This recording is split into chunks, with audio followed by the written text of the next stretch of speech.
lesson on Doctrine and Covenants 1, 2, 4, and it's called What If? And it's from the Jonas, this little book here. We're going to look at 4 people, 3 of which are mentioned in DC 1, 2, 4, and we're going to find out if they listen to the blessings and the promises and the warnings in this scripture and what happened to them. Okay, Pete, do you want to come on up?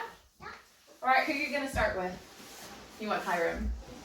Okay, Hiram Smith, Joseph's brother. So the first thing we find out about him in Doctrine and Covenants is that he was really loved by the Lord because he was super good. So our first picture talks about how no mortal man who ever lived in the church desired more to do good than Hiram, and that's by Hebrew J. Brown.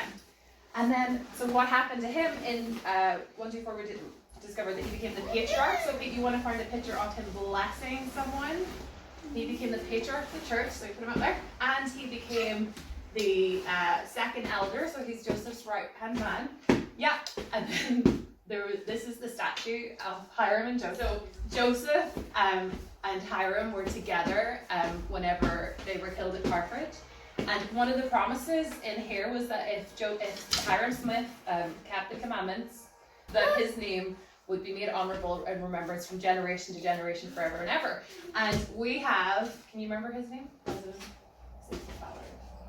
President Ballard, who is one of his descendants. And they made statues of him, and he's still remembered as a really good man. Okay, Ali's going to learn about William Law. Okay, Al. So you want to find a picture. William Law was promised that if he listened to God, can you put that up there, Al? He would raise the dead. Yeah. So we're going to put your picture up. He was promised if he listened to the commandments, if he didn't leave Nauvoo and go back to Kirtland, he would be able to raise the dead and do many amazing things. But he did not listen. What happened is he wrote in the newspaper, I'm going to put it up here, bud, really bad things about Joseph Smith. And then what happened is that thing that he wrote ended up being the reason that Joseph, can you put this picture up, Ali? This is Carthage. That Joseph and Hiram were arrested and that they were eventually killed. So William Law, can we put that up? Did not listen to the promises. Did not listen to the promises. So coming up, okay, Petey's going to do about Sarah Granger Kimball. Okay, so she isn't mentioned in this, but there's a promise in here that she listened to. In DC 44, it said, if you labor with all your might, I will consecrate that spot, that it shall be made holy. And she looked out her window. Pete, can you find the picture? Oh, I found it for you. And she saw them building the temple in Nauvoo.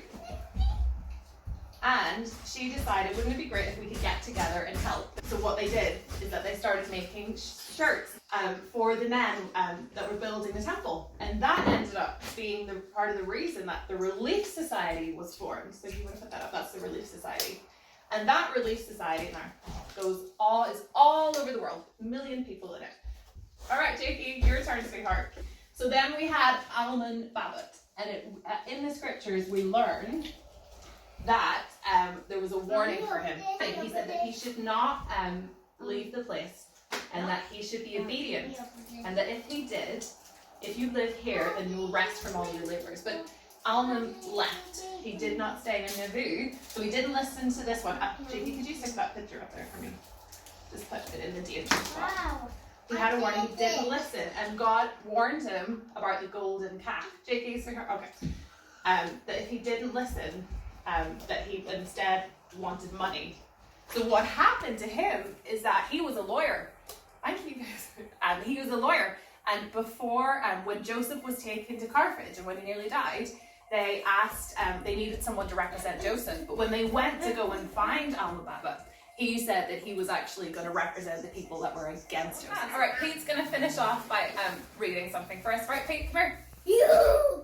Okay. What if it is amazing how these two simple words, what if, can go 2 ways.